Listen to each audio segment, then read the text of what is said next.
Ninit ko na yung kawali. At ilagay ko na ang garlic.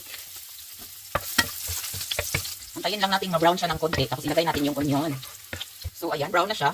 So, ilagay natin yung onion. Kahit anong kulay ng onion. Kung ano ang meron kayo sa inyong kusina. Halo-haloin at isunod ang rice. Isang rice cooker na 2 araw na. Kaya para iwas panis, i-ano ko na, fried rice.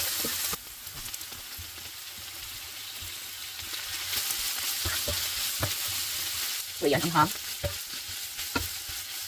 Itong gulay, mamaya na to pag natapos na ang rice.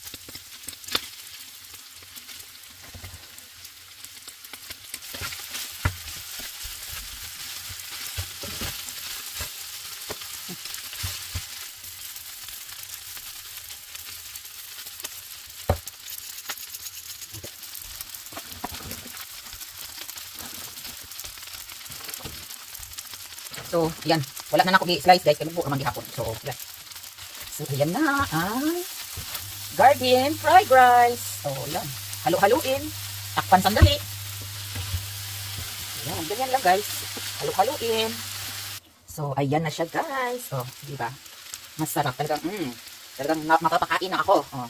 Thank you for watching and see you all next time. Bye!